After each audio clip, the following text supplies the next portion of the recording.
क्या ये केवल एक प्राचीन धार्मिक व्यवस्था है? सनातन शब्द का अर्थ ही होता है जो न कभी आरंभ हुआ न कभी जिसका अंत होगा।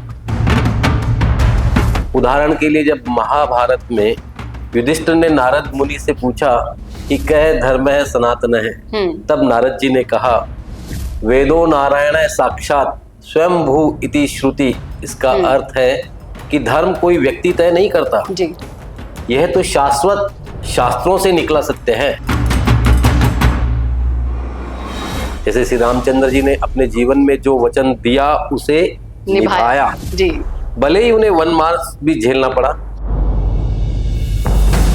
हमारे भीतर केवल दया का भाव आ जाए तो वह हमें अहिंसा, सहिष्णुता और करुणा की ओर ले जाएगा।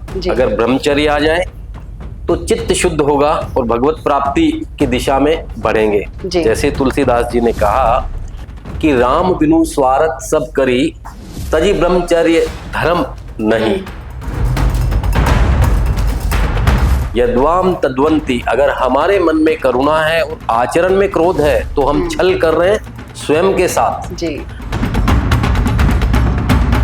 सनातन धर्म तो वसुधैव कुटुंबकम की भावना रखता है, पूरा संसार मेरा परिवार है। नमस्कार दर्शकों, आप सुन रहे हैं धर्म संवाद, जहां हम जुड़ते हैं भारतीय दर्शन की मूल आत्मा से। और आज हम इस वीडियो में जानने वाले हैं कि सनातन आखिर आया कहां से है। और इसे बताने के लिए आज मेरे साथ एक खास शख्सियत मौजूद है जो सनातन धर्म के एक सशक्त वक्ता है, साधक है और चिंतक भी हैं, और सनातन भारत महासंघ के राष्ट्रीय अध्यक्ष भी हैं। आदरणीय अनूप शेखावत जी, सर आपका बहुत बहुत स्वागत है। धन्यवाद चेतना जी। यह मेरे लिए सौभाग्य का विषय है कि मैं आज आप सभी से सनातन धर्म के मूल तत्वों पर विचार साझा कर रहा हूँ। जी सर। सर, जब बात सनातन की ही हो रही है तो सबसे पहले मैं सनातन धर्म क्या है, आपके लिए इसकी क्या परिभाषा है, और क्या ये केवल एक प्राचीन धार्मिक व्यवस्था है, क्या कहते हैं आप? देखिए चेतना जी, सनातन शब्द का अर्थ ही होता है जो न कभी आरंभ हुआ न कभी जिसका अंत होगा। इसलिए सनातन धर्म कोई स्थापित संस्था नहीं है, यह तो ब्रह्म का स्वभाव है, आत्मा की मौलिक प्रवृत्ति है। उदाहरण के लिए जब महाभारत में युधिष्ठिर ने नारद मुनि से पूछा कि कह धर्म है सनातन है, तब नारद जी ने कहा वेदो नारायण साक्षात स्वयं भू इति श्रुति। इसका अर्थ है कि धर्म कोई व्यक्ति तय नहीं करता यह तो शाश्वत शास्त्रों से निकला सत्य है। ये बिल्कुल सही कहा आपने कि धर्म कोई व्यक्ति तो तय कर ही नहीं सकता है, ये शास्त्रों में पहले से ही निहित है। लेकिन आप अक्सर 30 सनातन लक्षणों की बात करते हैं, तो मैं उनके बारे में जानना चाहूंगी, मेन के बारे में। देखिए, सनातन धर्म के 30 लक्षण हमारे शास्त्रों में जो वर्णित हैं, इनमें से कुछ प्रमुख है, जैसे सत्य, तप, दया, स्वाध्याय, ब्रह्मचर्य, शौच, तितिक्षा, आस्तिक्य, अहिंसा, नाम जप। उदाहरण हम ले सकते हैं कि जब हम सत्य की बात करते हैं तो ये केवल सच बोलना नहीं है, बल्कि सोच, बोल और कर्म तीनों में एक रूपता रखना है। जैसे श्री रामचंद्र जी ने अपने जीवन में जो वचन दिया उसे निभाया भले ही उन्हें वनवास भी झेलना पड़ा। यही सत्य का पालन है और यही सनातन है। ये बिल्कुल सही कहा आपने, यही सत्य का पालन है, भगवान ने भी किया था वो। और आप कहते हैं कि एक भी लक्षण इनमें से आ जाए तो पूरा सनातन आ जाए, क्या सच में संभव है? जी बिल्कुल, शास्त्रों में कहा गया है एक सत्य विप्रा बहुधा वदंती, अर्थात हमारे भीतर केवल दया का भाव आ जाए तो वह हमें अहिंसा, सहिष्णुता और करुणा की ओर ले जाएगा। अगर ब्रह्मचर्य आ जाए तो चित्त शुद्ध होगा और भगवत प्राप्ति की दिशा में बढ़ेंगे। जैसे तुलसीदास जी ने कहा कि राम बिनु स्वार्थ सब करी, तजी ब्रह्मचर्य धर्म नहीं। राम के बिना सब स्वार्थ है और ब्रह्मचर्य के बिना कोई धर्म नहीं। जी, तो इनमें से एक भी लक्षण अगर हम ग्रहण कर लेते हैं तो हम सनातन की राह पर चल पड़ेंगे। लेकिन सर, आजकल की बात करें तो हर कोई ठेकेदारी करने लगता है सनातन की, इसके बारे में आपके क्या विचार हैं? चेतना जी, आप बिल्कुल सही कह रहे हैं। आज कुछ लोग सनातन को केवल बहस, प्रदर्शन और तर्क तक सीमित कर देते हैं, परंतु वास्तविकता यह है कि धर्मो रक्षति रक्षित है। पहला चरण है स्वयं में धर्म को धारण करना जी।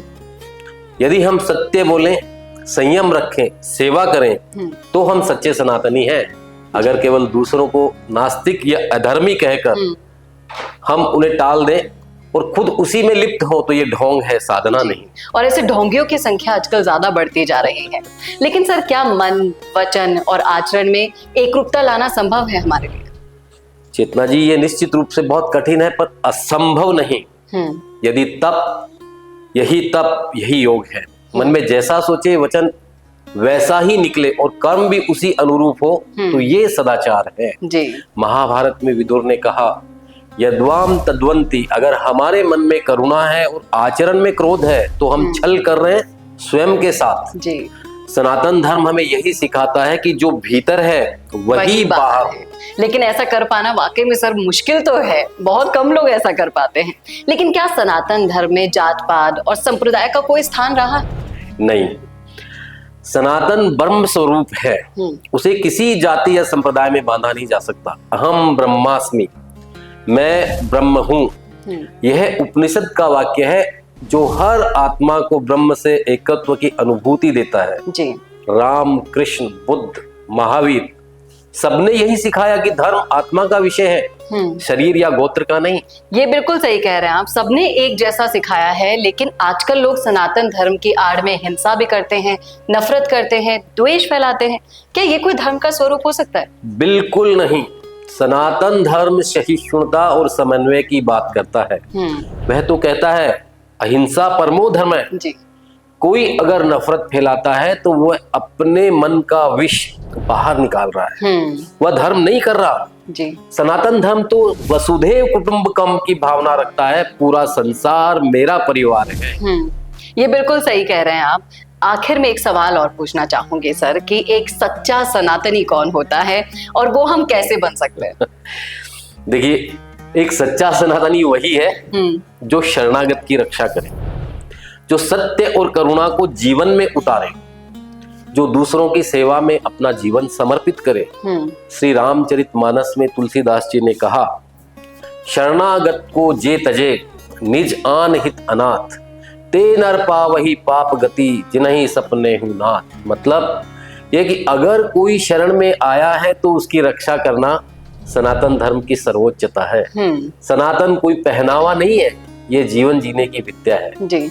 हमें वही बनना है, सनातन के धारक, ना कि प्रचारक मात्र जी। लेकिन आजकल ऐसा फैशन चला पड़ा है कि भगवा पहन लिया हमने और हम दिखने लगे सनातनी। ऐसा बिल्कुल नहीं है। सनातन सिर्फ ज्ञान नहीं होता है, आत्मिक जागरण होता है। और आपने जैसे शास्त्रों की गूंज और जीवन की सच्चाई के दोनों संगम के साथ हमें बताया है कि सनातन क्या है, वो वाकई में सर बहुत ही खूबसूरत है। लेकिन जब हम बात करें सनातन भारत महासंघ मंच की, तो इस मंच से जुड़कर क्या सनातन की यही भावना आप दूसरे जो भी मंच से जुड़ेंगे लोग उन तक पहुंचाएंगे? यही हमारा चेतना जी, यही अनुप्रयास रहेगा। जैसे मैं हर बार बोलता हूं कि इन्हीं सच्चे भावों को हम ट्रांसफर कर पाए, क्योंकि जैसा हम करते हैं लोग वैसा देखते हैं, फील करते हैं और उसको डुप्लीकेट करते हैं जी। ये बिल्कुल सही कह रहे हैं आप। और सनातन भारत महासंघ ही एक ऐसा मंच है जहां पर कोई भी ढोंग नहीं होगा, जिससे आप जुड़ेंगे तो बल्कि आपका फायदा ही फायदा होगा। तमाम तरह की सुविधाएं ये मंच आपको देता है, जैसे कि गुरुकुल, कुंडली रहस्य और भी तमाम तरह के 100 फायदे आपको हो जाएंगे अगर आप इस मंच से जुड़ेंगे। सर बहुत बहुत शुक्रिया ऐसा मंच हम जैसे लोगों के लिए लाने के लिए। मैं उम्मीद करती हूँ, बधाइयां भी देती हूँ आपको कि इस मंच की बहुत सफलता आपको मिले और तमाम सारे सनातनी लोग जो दिल से सनातन को फॉलो करना चाहते हैं वो आपसे जुड़े, इस मंच से जुड़े। बहुत बहुत शुक्रिया सर। आपका बहुत बहुत आभार, धन्यवाद चेतना जी। जी सर, धन्यवाद। और सनातन के बारे में जानने के लिए आपको बस चैनल को सब्सक्राइब कर देना है, वीडियोस को लाइक करना है, शेयर करना है अपने दोस्तों और रिश्तेदारों के साथ। ऐसे ही वीडियोस के लिए देखते रहिए हमारा यूट्यूब चैनल।